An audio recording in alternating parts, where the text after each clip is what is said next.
Сайхан Монгол орныхон өнцөг болон бүрт ажиллаж амьдарч байгаа элэгэнэт монголчуудаа энэ үдшийн мэндийг хүргэе. Монголын үндэсний олон нийтийн телевизийн гэрлээ цом хөтөлбөрийн 5 гарагийн дугаар та бүхэндээ хүрч байна. Ингээд хөтөлбөрийн хахинд бид та бүхэндээ дэлхийн театр болонгаараа Антон Павлович Чеховын тухай, түүний амьдрал уран бүтээлийн тухай мэдээлэл хүргэж байна. Харин дараагийн дугаараараа бид та бүхэндээ Антон Павлович Чеховын жүжигүүд, уран бүтээлүүд дэлхийн олон улсын театрт тавигдсан, харин хэрхэн тавигдсан, ямар хэл дээр тавигдсан, ямар амжилтыг үзүүлж байсан гэдгийг тухай мэдээллийг та бүхэндээ цовруулаар үзүүлэх болно.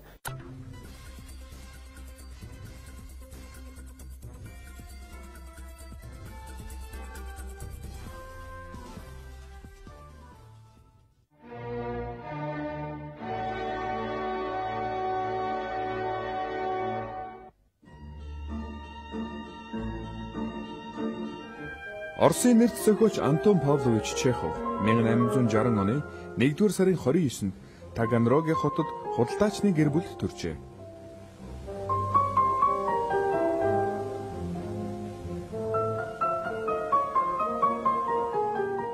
Чеховын гэр бүлд 6 хүүхэд байсан бөгөөд хүүхдүүд нь бүгд авьяаслаг байсан гэдэг. Оросын утга зохиолт нэрээ үлдээж чадсан Антон эхлээд грек сургуульд, дараа нь гимназид сурч боловсрол эзэмшсэн байна. Гимназид сурч байхдаа эцгийнхээ мухлагт бас ажилладаг байлаа. 1876 онд мухлагийн орлого нь эрс муудсан байна. Ингээд мухлагаа хаахад хүссэн юм. Эцэг нь их хэмжээний үр зээлтэй байсан гэжээ. Зээл олгогчдоос зүхтэж, Чеховын гэр бүлийнхэн Москвад ирсэн аж.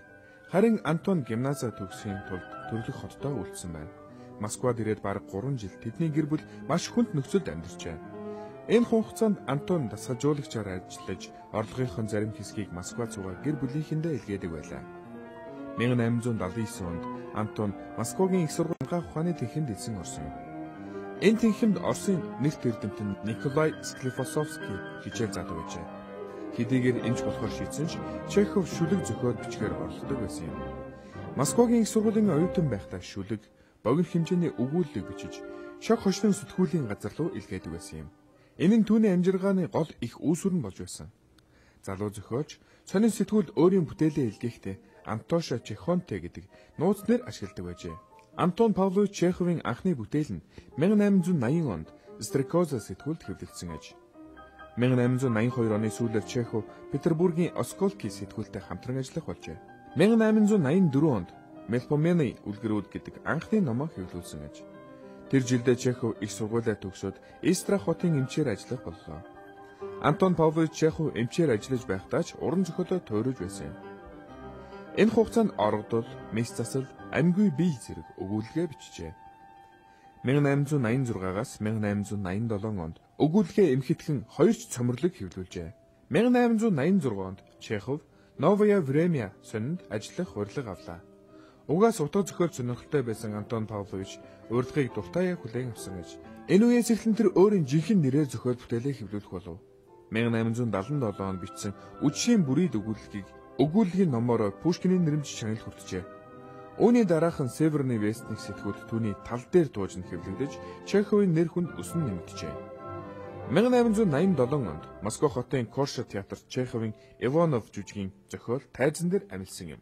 Мэлиху гацаанд амьдарч байхдаа Чехов тасаг номер 6, хайрцагтай хүн, болсон явдал, эрчүүд, авгах Ваня зэрэг зохиол туруулаад бичсэн юм. 1896 онд Чеховын Цахлаа зохиолоор Александрийн театрын уран бүтээлчид жүжиг тогложээ. Энэ жүжигийн анхны тоглолт нь ямар ч амжилт олоогүй байна. Харин 1898 онд Москвагийн уран сайхны театрт Цахлаа жүжигийг дахин тайзан дээр амилуулжээ. Энэ удаа жүжиг олон түмний сонирхлыг татаж танхим дүрэн үзэгчтэй байлаа. Үүнээс хойш Чеховын зохиолоор олон жүжиг тавигджээ. 1899 онд Авгах Ваня, 1901 онд Эгчтүү 3, 1904 онд Вишневый сад, Инторын цэцэрлэг зэрэг жүжиг тайзнаа амиллаа. 1897 оноос Чеховын эрүүл мэнд эрс муудсан байна. Сүрийн өвчин нь хүндэрч, эмнэлэгт хэвтгэхээс өөр аргагүй болов. Эмч нарын зөвлөгөөний дагуу 1897-оос 98 оны өвөл Ницце, Парис явж эмчилгээ хийлгэжээ. 1898 оны 5 сард тэрээр Мэлиху гацаанда иргэн ирлээ. 1900 онд Петербургийн шинжлэх ухааны академи түүнийг хүндэт академич гэж өргөмжлөлөө. 1902 онд улс төрийн шалтгаанаар Максим Горкийг энэ академиас хасныг Чехов эрс эсэргүүцэж байсан юм. Актиний бусад гишүүдтэй санал зөрчилсөн тул Чеховч энэ байгууллагаас гарчээ. 1900-аас 1901 оны үйл Чехов Ницце хот руу дараа нь Итали руу эмчилгээнд яваад 2 сард Ялтад эргэж ирлээ. 1901 оны 5 дугаар сарын 25-нд Антон Павлович Чехов Москвагийн уран сайхны театрын жүжигчин Ольга Леонардовна Книппер нар сүм тавилаа. Хормын дараа гэрги Ольга Леонардовна нь эр нөхрийнхөө хамт Уфа губерн руу явсан байна. Тэдний аяллаа зорилго нь Чеховт айрыг уулахад оршиж байлаа. Энэ үед Чеховын өв Антон Павлович Чехов Оросын утга зохиол театрын хөгжилд үнэлж баршгүй хувь нэмрээ оруулсан юм. Одоо ч түүний зохиол бүтээлийг уншигчид шимтэн уншиж байгаа билээ. Манай Монголын уран бүтээлчид ч гэсэн мөн ялгаагүй Антон Павлович Чеховын зохиолоор Улсын драмын эрдмийн театр, Дөөр бүжгийн эрдмийн театр, мөн 21 аймагуд бүгд энэ хүний зохиолоор уран бүтээл төрүүлсэн гэдгийг үзэгчид та бүхэн маань андахгүй сайн мэдэх билээ.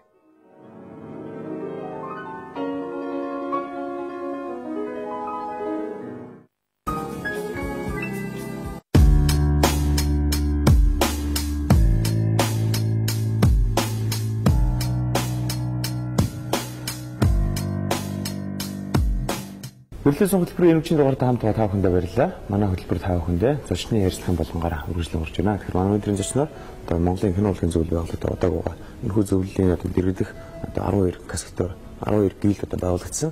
Тэр дундаа кассеторын гилд одоо нэг холбоос хамт олон үйл ажиллагаа явуулж байгаа. Энэ холбооны тэргүүн алдар удирдах зөвлөлийн гишүүн гишүүнээр оролцож байна. Орой өдрийн. Тэгэхээр тус холбоо маань хизээ байгуулагдгаа ямар чиглэлийн үйл ажиллагаа явуулдаг байдлаа мэдээлэл урлаа хэрэг. За. Монголын кино урлагийн зөвлөл байгуулагдаад одоо жилийн өмнө үзэж байна. Энд доор одоо 12 мэргэжлийн холбоод жүжигч найруулагчтай нэг каскадерын гилдүүд байгуулагдсан. Олон улсын хэлээр гилд гэдэг юм. Мэргэжлийн холбоо гэсэн утгатай үг. Тэгээд каскадерын гилд маань сая 11 сарын 12-нд байгуулагдсан. 1937 онд кино ертөнцид ерөнхийдөө каскадерын үйлдэл хийгдсэн одоо үйл гэж үздэг юм байлээ. Анхны. Тэгээд 1937 оны 11 сарын 12-нд анхны каскадер үйлдэл хийгдсэн гэж үзээд каскадеруудын өдөр гэдэг нь хэлдэг. Яг тэр өдрөө бид нар одоо тохиолдуулан 11 сарын 12-нд каскадерийн гилдийг байгуулсан байгаа. Тэгээд үйл ажиллагаагаа явуулаад сар гарангийн хугацаа өнгөрч байна одоо. Энэ хугацаанд бид нар сая хоёр төлөөлөгч Европын орноор яваад 4 улстай ерөнхийдөө 4 улсын каскадеруудтай уулзаад Лео мундаг одоо Холливуд болон барууны кинонд маш олон кинонд одоо бидний мэддэг Терминатор, Трой, одоо Титаник гэдэг мэтлэн тоочууд маш олон кино байгаа. Тийм кинонд оролцож байсан тийм каскадеруудтай уулзалдаад ерөнхийдөө Монголын каскадерууд тэднэртэй хамтарч цаашдаа үйл ажиллагаа явуулж хамтарч кино хийх, хамтарч шоу хийх тийм ээ. Тэр ихний харилцааг хийж идэрсэн байна. За. Тэгэхээр мэргэжлийн хэлээр ингээд яриад хүн болгон бас ойлгохгүй шүү дээ. Каскадер гэж нэг юу вэ? Кинонд ямар өөрөө оролцоод бий болгоод одоо жанр төрөл үү? Каскадер гэдэг нь кинотой салшгүй холбоотой нэгэн төрөл. Каскадер гэдэг нь одоо орс үг. Олон улсын хэлээр бол стант гэж байгаа. Стант мен, стант вумен гэж явчихдаг.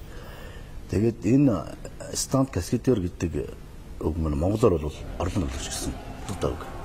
Орлон тоглогч нь тухайн киноны гол дүр болон туслах дүрүүдийн өөрснөө хийж чадахгүй болон эсвэл эрүүл мэнд одоо амь насанд нь эсэлтэй тийм үйлдэл байх юм бол оронд нь хийж өгдөг. Тэгээд хийхдээ өөртөө өндөр бэлтгэлжилтэй байгаад өөртөөгөө эрүүл мэнд амь насыг эсэлд оруулахгүйгээр хийж чаддаг. Эсэлтэй үйлдэлийг хийж чаддаг тийм хүмүүсийг мэргэжлийн одоо тэр чиглэлээр одоо мэргэжсэн гэсэн тий. Тэгэхээр таны хувьд одоо цирк хүмүүс рүү ярьж ирсэн. Яг энэ холбоонд одоо ямар үүрэг оролттой ажиллаж байна? Ямар одоо тийм орон тоглолтын ажлуудыг гүйцэтгэдэг вэ?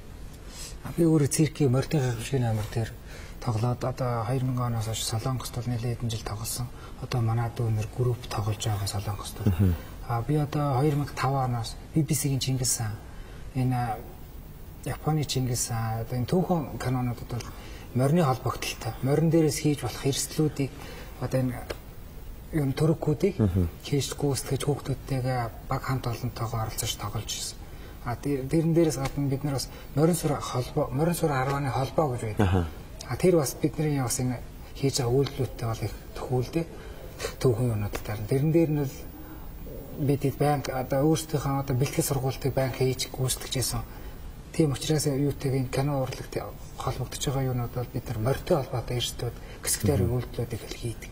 Тэгэхээр түүхэн гэж ярьж байгаа. Тэр нь Монголын түүхэн кино гэхэл одоо яхах бол Мартинбаатар юм бас одоо гархан тодорхой тийм. Тэгэхээр энэ олон түүхэн кинонд ажилласан байна. Тэр дундаас хамгийн одоо хүнд байсан, ажиллахад хүнд байсан, орон тоглолт одоо тэр зураг авах хэцүү байсан кино аль кино байсан бэ? Тийм, ер нь тэгээ анхны мэдгэдэггүйнийг бол ер нь одоо манай хүн сая хэлээ Европ руу яваад тэр том холбоодын каскадеруудтай уулзлаа. Тэр дэс тэр BBC-ийн Чингис хаан кинон дээр бол Европоос Габор гэдэг одоо энэ Унгри номер 1 каскадер том канонуудын одоо орлон тоглох тийм юм бол найруулж ийсэн өөрөө тэр орлон тоглох юмд нь оролцож ийсэн хийж ийсэн. Тэр BBC-ийн Чингис хаан канон дээрээс бид хэдвэл түүхэн канон дээр оролцохдоо 20 гаруй 30-аад хүн тэр каскадерийн багт оролцож тэр хүнээс суралцаж анхны шатны мэдгэдэггүүнүүдийг бол авсан л да. Тэр нь энэ одоо Чингис хаан кино гэж ярьсан тийм BBC-ийн Чингис хаан гэж ярьлаа. Японы Чингис хаан гэж ярьлаа гэсэн. Эдгээр кинонуудаас хамгийн одоо хүнд байсан. Одоо хүнд элементийг үзүүлсэн кино аль киноос нь хамгийн урттай. Тэр юун дээр одоо BBC-ийн Чингис хаан дээр үйл тийм. Тэр одоо морьтойгоо дахиад дунд багшаа одоо мортог давхар анх өөрөө бас тэрнээс морноос аж хоол зайтай бидний хэлээр дистракт татах гэдэг. Морны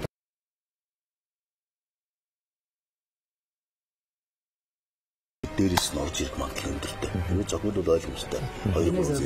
Тэгээд унжахын хажуугаар тэр морины орж ирж байгаа тэр бүснээс бас гаргаж ингэж болчих. Айгүй олон үйлдэл нэг дор хийдэг байхгүй.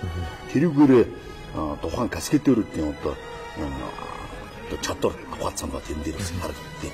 Нэг ингээ харгаа зүгээр унжаага боловч тийм чи маш олон үйлдэл хийж байдаг. Яг тэр унах тэр момент нь яг энчээд өнө шиг өнгөрж унж болох. Зураг авч байгаа учраас яг тэр чинь балан дайсан байна. Тэр манай монголчуудын хувьд ер нь одоо түүхэн кино хийж байгаа дэлхийн одоо сүнслүүдээс морьтой одоо олон тоглолт дээр бол нэлээд сайн. Сая би одоо тэр Европын миллион мондөг одоо маш олон Холливуудын кинонд Европын кино тоглосон хүмүүстэй ярилцаад биднэрт бол ийм давуу тал байна гэх тэр хүлэмжшүүлж байгаа. За тэгээд дээр нэг танилцуулах хэлбэрээр өөрсдөө орж исэн киноны дээр морьтой үйлдэл тулаантай тийм өндрийн болон тийм каскадерүүд үйлдэлүүдийг бид бичлэгээр авч үзүүлсэн л дээ.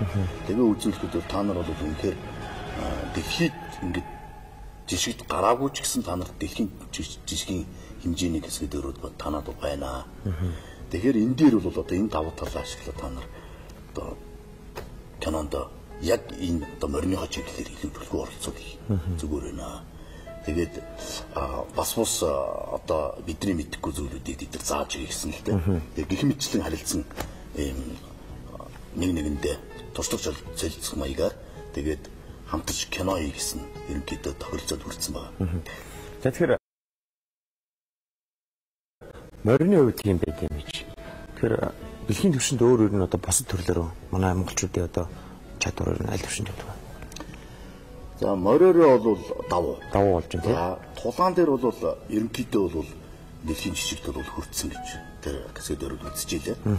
За тулаан хийхээр чинь одоо жишээ нь гол төр зодтолтлоо гэж бодоход тэр нь цогулж унж байгаа хүний тэр үйлдэлүүд нь маш одоо төгс байж иж тэр гол дүрийн юу тодорхойлж чанар гарах юм тийм ээ. Тэр каскадерүүд нь уналтаа муу ийгээд эсвэл төрүүлж авдаг ч юм уу, эсвэл сүүлдэж авдаг ч юм уу, эсвэл одоо тэр чадвар муутай унах ч юм уу тийм ээ.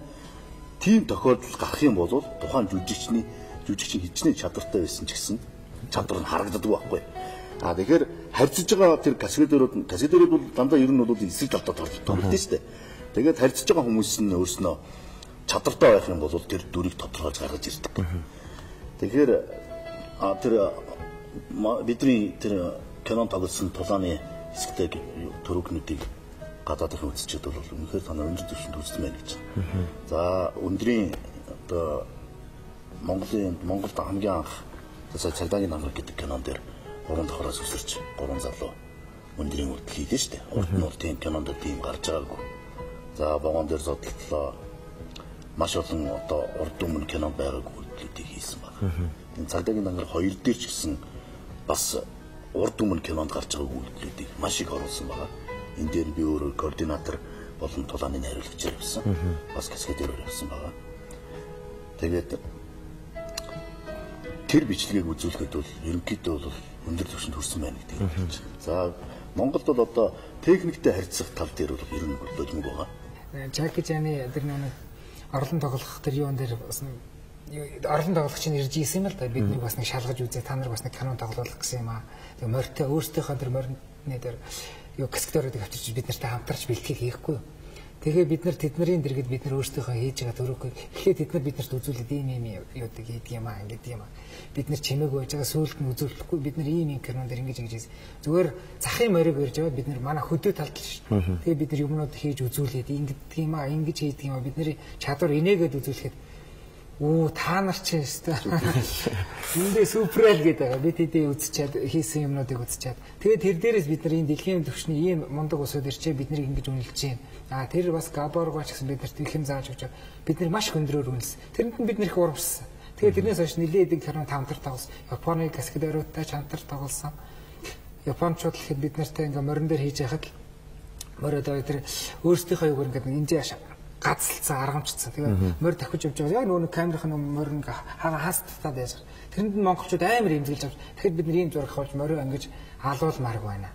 Бид нар өөрсдөө ингээ хийгээд үзүүлдэг та нарт. Тэгэхэд бид нар яг авах хэвээр газар нь оруулах хэвээр газар нь хийгээд унаад үзүүлээд байгаа. Тэрнээс хойш бид нарт тэр морины одоо тэр холбогдлолтой янз бүр эрсдэлтэй юмнуудыг та нар бид нар яг угаасаа тийм үүднээс бид бас нэг өөрсдийнхөө бас юу заа боломж юм. Өөрсдийнхөө эрүүл мэнд амь насаар дэнчин тавьж байгаа мөртлөө бас нөгөө морио сайрлаад шүү. Монголын сайрлаад нар байна тийм. Морийг бас эрсдэлгүйгээр тэр хаамааг нь ханзлахгүйгээр унгааж шүү.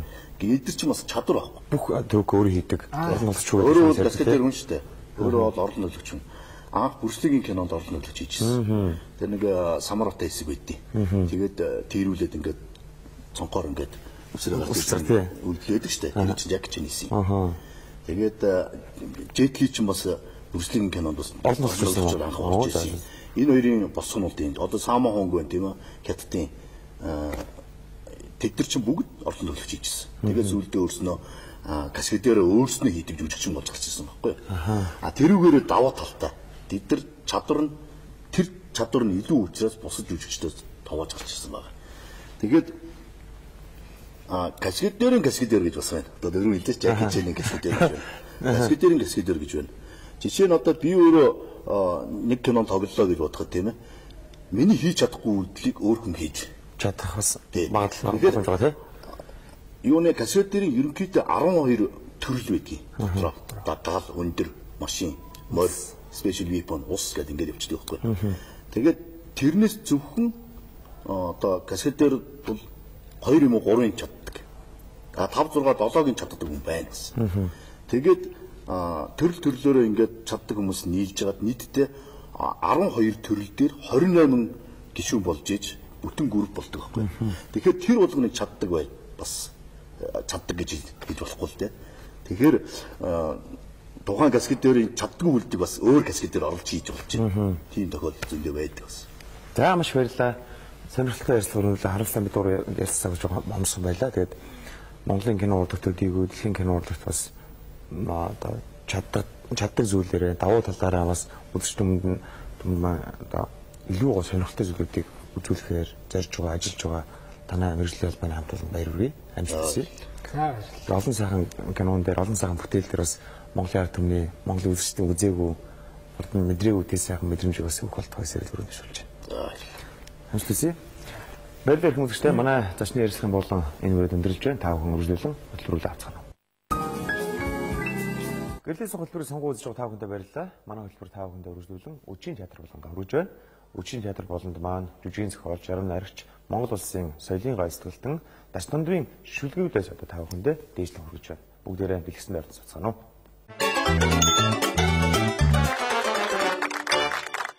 Хүндрэлтний үтээсэн олон гайхамшгууд бий л дээ. Тэр олон гайхамшгуудын дотроос хүний хүн байлгадаг. хүний оюун ухааныг гэгэн сайхан байлгадаг. Энэ одоо агуу өвд шидтэй зүйл бол одоо яриан байхгүй их урлаг. Тийм учраас би энэ одоо их урлагийнхандаа энэ одоо урлагийнхаа бурхад бол ямагт баярлаж тэр дотор одоо хотголж явдаг хөөд би бас нэг урлагийнхандаа зөвлөөр шүлэг ütсэн л дээ. Тэгээд энэ бол яг магтаал маягийн шүлэг л дээ. Гэхдээ яг урлагийнхны өөрсдийнхний амьдрал дундаас гарсан ийм одоо шүлэг учраас манай урлагийнхан бол энд их дуртай байдаг. Энэ цэнхэр дэлгэцийг үзэж байгаа бас манай урлагийнхан тэдний ар гэрийнхэнд бас зориулаад би энэ урлагийнхан гэдэг шүлгээ эхлээд уншия гэж бодож байна. Алт мөнгө тоохгүй аюуас байдаг дөрвөлсөн алдар нэр горилхгүй алга ташилтан хөөрсөн айдаан урлагийнхан гэдэг чинь ассан цушил шиг болсаа. Ард олныхон зовлон гарэж түлхүү мэдэрдэгтэн цээж бахан хөндөрч цэцгэлж явдаг авьяас. Алдаа оноо хүртэл алганы хийшиг тодхон алхах айшлах хүртэл ардынхаа нүдэн дээр илхэн. Уйхандаа уруу татагдсаар уушийн газрын үүднээ унтар халдан бүүдийж уруу яваа нэг нь хүртэл урлагаал гэж бадарч улаан голоо тасартал зүтгэдэг. Оройтоод орон гэрийнхэндээ атлагдах од болж орон гүрэндээ алдарших он дондоо төөрөгтэйж олныхон сэтгэлд мөнхөрсөн домог цуутай замнал онгод авьяас гүлгэлсэн омог ордомхон амьдрал. Цай хоолоор царай дардаггүй, цатгалан амьдрал, цалингийн ахиуруу гүйдэггүй, дутуу нойртой, дундуурхан хитвчтэйч, дуулахын чинээ дуулж, уйлахын чинээ уйлчих, уйхан зантай, уучханч сэтгэлтэй улсаа. Галтай авьяасны хөл дийлж, гантай зуны тал шиг тоосрох, тайзаал санаж, талвын тэнд томдог, тайзаал шүтэж, тал дундуураа дүүргэдэг, тал шигэн тавиухан сэтгэлтэй улсаа. Их урлагаас нь илүү эрдэнэ гэж үгүй, алтан урлагаас нь ангид амьдралч гэж үгүй, айдаан урлагийнхан гэдэг чинь амилсан гэгэн бурхадаа. Ер нь яг шүлэг яруу найр гэдэг бол ерөөсөө сэтгэлгээний дээд урлагийн нэг бол яруу найраг байна. Яруу найр гэдэг бол нийгмийн сэтгэлгээг уршин ахиулж явдаг, араасаа давуулж явдаг. Ийм одоо тэр яруу найргийн сэтгэлгээгээр шинжлэх ухаанч тэр улс төрөнч тэр, амьдралч тэр энэ бүх зүйл бол яруу найргийн тэр сэтгэлгээн дээр явж яадаг.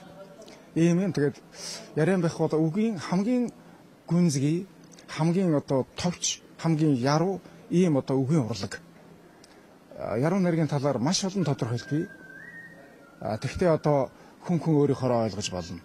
Ийм юм тэгээд яруу найргийн одоо тэр тансаг сайхныг мэдэрч энэ яруу найргаар амьсгалж яадаг хүмүүс хүртэл илүү гэгээлэг байд. Тэгээд ингээд яруу найрх дуртай энэ сайхан улсуудаа бас зориулж нэгэн хайрын шүлэг уншаа. Ийм сайхан нүдийг уйлуулж болохгүй гэж. Ийм сайхан нүдийг уйлуулж болохгүй. Их нүгэл болно доо. Тийм сайхан сэтгэлийг ээдэж болохгүй. Тэнгэр тэгвэл хаяндаа. Ийм сайхан нүдийг зөөдөлж болохгүй. Их шаналн дунандаа. Тийм сайхан дурлалт автаж болохгүй. Тэнгэрстэй тэгвэл тэрсэлдэндээ. Ийм сайхан нүдийг мартаж болохгүй. Энкэр заяа гамдандоо. Тийм сайхан учрлаас зогтож болохгүй. Тэнгис талай уйландаа. Ийм сайхан нүдийг уйлуулж болохгүй. Амьдралыг бас харж яруу найрагч бол их олон янзаар биш гэлдээ. Яруу найраг бол маш олон талтай. Солонгийн 7 өнгө гэж хэрэг байдаг бол тэр солонгийн 7 өнгөний 7 заавал байж ижил гоё шүү дээ. Тэгвэл яруу найрагт бол одоо тэр бүхэл зүйл нь байх хэрэгтэй л да. Магтаалын шүлгэнч байх л хэрэгтэй, омгорхол ихэнчгэл байх л хэрэгтэй, сайхан уянгийн яруу найрагч байх хэрэгтэй. Бүр хар бараан талдаа одоо нийгмийн шүүмжилсэн тэр өнгө аясанчгэл байх л хэрэгтэй. Бодрол бяцлаглынхын шүлгэж байх хэрэгтэй. Бүр ерөөсөө бичсэн одоо уншигч үзэгчд олон байтгаа өөрөө ч ойлгохгүй шахуу тийм яруу найраг бичдэг чиглэл улс байгаа. Тэр 70 мэдрэмжийн гэчгэл одоо модернист чиглэл байх л ёстой. Энэ бүх өнгө аяс нь байжээж тэр яруу найраг гэдэг өөрөө их баян тэгжээж одоо хүмүүсийг одоо тэр нийгмийн сэтгэлгээнд зөв сайхан анаар одоо урайлан дуудаж хүний сэтгэлийг яруусгаж ариусгаж ингэж байдаг юм болов уу гэж боддог. Тэгээд би бол аль алийн л ус бичгсэн ингэж л бодож явдаг. Монголын үндэсний олон нийтийн телевиз гэрэл зам хөтөлбөрийн лав гарагийн дугаарт хамт байсан та бүхэнд баярлалаа. Та бүхнийхээ маргааш ажил үйлс амжилтсүсээ бүгдээрээ сайхан амарцаагаарай. Сайхан зүг зүйлээрээ маргаашийн дугаараар ирэх болцлоо. Түр баяртай.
Чамруу эвгэх миний хари хинчгооч идэхгүй чамайга харас сэтгэлийн дууны чиний сонсож чамбахар чиний сонсож чамбахар